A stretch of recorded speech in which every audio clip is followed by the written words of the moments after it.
Kalau sinyal bukan hanya dari tulang tungging, sinyal itu dari semua, dari tubuh. Jadi di bawah kulit ada namanya pembuluh meridian, pembuluh energi.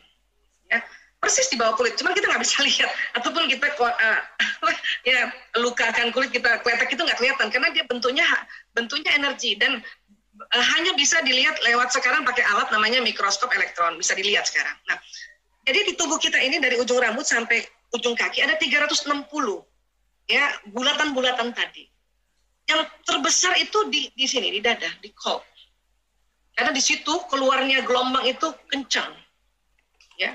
Kalau misalnya ini di Ka'bah, di Hajar Aswad itulah gelombang yang keluar dari dalam bumi untuk keluar. Makanya bentuknya tuh disitulah kita mengapa di pas sejajar Hajar Aswad kita beristilam kan?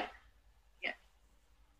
Gitu. Nah, kalau di tubuh itu di kolb. Jadi Ka'bahnya tubuh kita itu kolb di jantung nih. Karena semua berpendar. Kalau soal sinyal ya berpendar semuanya. Nanti dari kolb yang terbesar, setelah itu otak. Di sini, ya. Kemudian seluruh tubuh berpendar tadi. Ya. Nah, kalau tulang tungging dia merekam. Merekam apa? Merekam apa yang sudah dilakukan.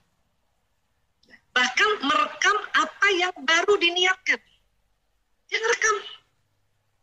Tulang tungging ya, dia merekam. Jadi kalau pesawat nih Mas Fajar, tulang tungging itu black box. Merekam apa yang sudah kita lakukan. Kalau di otak masih bisa ya merencanakan. Kalau di otak ya. Jadi kalau tulang tungging itu merekam apa yang sudah dilakukan. Makanya kalau sempat kita hilaf melakukan sesuatu harus di-delete dengan apa? Dengan istighfar dan sholat tobat. Tergantung kapasitas kita hilafnya gitu. Nah gitu, jadi pada kita astagfirullahaladzim, nah itu omongan istighfar itu jalan ke sistem saraf, masuk dulu ke kolb membuat kolbu ini akan mengirimkan ke alam semesta sampai ke, itu tugasnya jadi beda-beda. Tulang tungging yang tadinya misalnya ya kita mengumpat lah, kita pokoknya kesel sama suami, kita umpat dia, emang dia begini, terus astagfirullahaladzim. Nah istighfar itu mendelete tadi umpatan kita yang terlanjur jalan, ya. Sehingga apa? Sehingga tulang tungging ya nggak usah ada itu umpatan-umpatan jelek karena kita sudah delete dengan istighfar yang berulang-ulang. Karena apa? Karena itu tadi terlalu banyak kita umpatan-umpatan tanpa antara sadar dengan sadar kita lakukan. Makanya istighfarnya berulang-ulang. Ya, dan istighfar itu sebelum sampai ke tulang tungging dia ke seluruh tubuh dulu. Jadi begitu. Jadi fungsinya nanti bekerja sama dan dia fungsinya beda-beda kayak gitu. Ya, nah kalau ditanya apakah tulang tungging itu betul menyimpan sesuatu? Iya, sudah diteliti itu. Ya, sudah diteliti. Ya, makanya pas waktu saya mendapatkan hasil penelitiannya, ya Allah. Ya. Kalau habis khilaf juga langsung astagfirullahaladzim. Kalau saya rasa itu, aduh, kadar khilafnya ini kalau cuma istighfar aja nih, aduh, saya harus tambah lagi dengan sholat tobat. Kenapa? Karena sholat tobat kan kita ada gerakan, agar nanti setelah sholat tobat kita istighfar ya yang banyak, supaya jalan lancar itu ke tulang tungging, karena habis gerak kita. Habis gerak dan juga membuka pembuluh meridian untuk ya selain mendelete di tulang tungging kita mendelete juga tadi yang terlanjur jalan ya, mudah-mudahan belum sampai tercatat di lauh mahfuz sudah di-delete dengan istighfar kita, dengan sholat tobat kita gitu loh. Ini analisa yang sangat sederhana sebetulnya, karena kalau dilihat itu udah lebih kompleks lagi, lebih detail lagi. Ini hanya mencoba untuk kayak gini kurang lebih ya. Ini pun juga aduh sangat sederhana banget cara analoginya ya, perumpamaannya.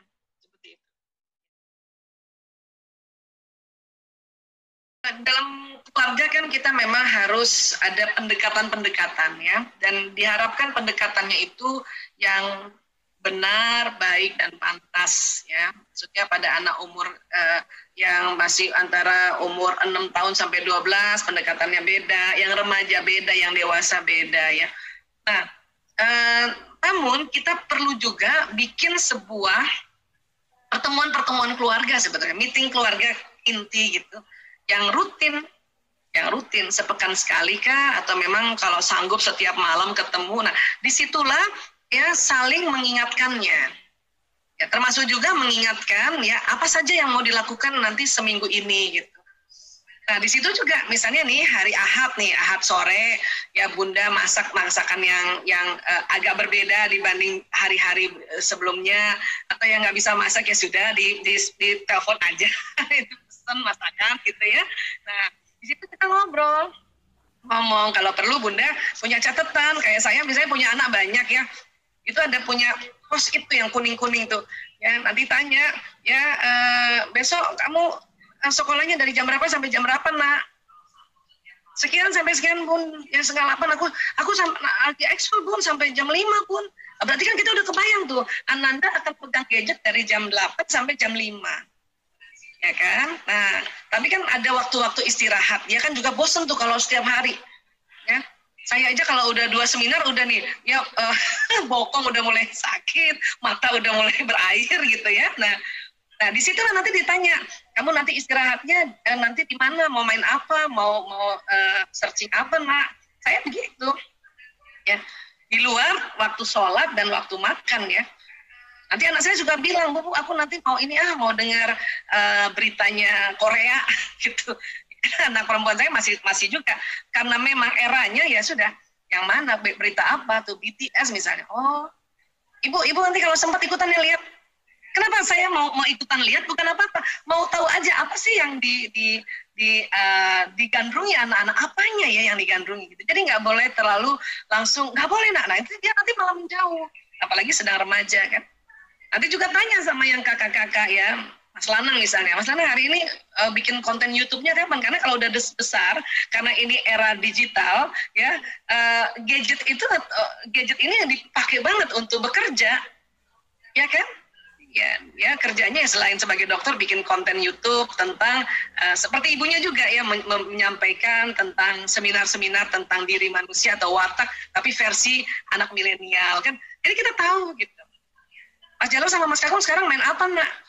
Bu, kita ada permainan baru Bu, dan itu asik banget, bisa main sama sepupu-sepupu. Oh gitu. Kan kita bisa tahu ya. Ya, terus atau ya kita tanya lagi, nanti baca Qurannya jam berapa?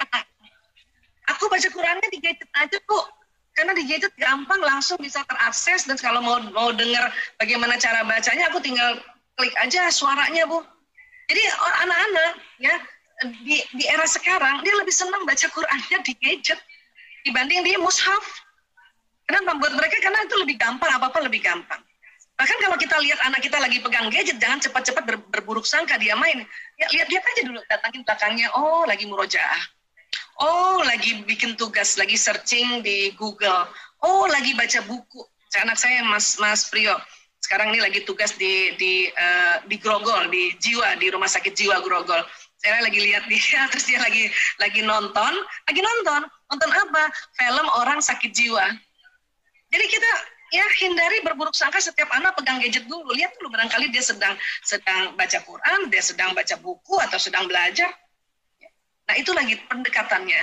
Ya, nah, adapun mau mengatur ngapain, besok ngapain, jam berapa, nanti makan malam ya nak.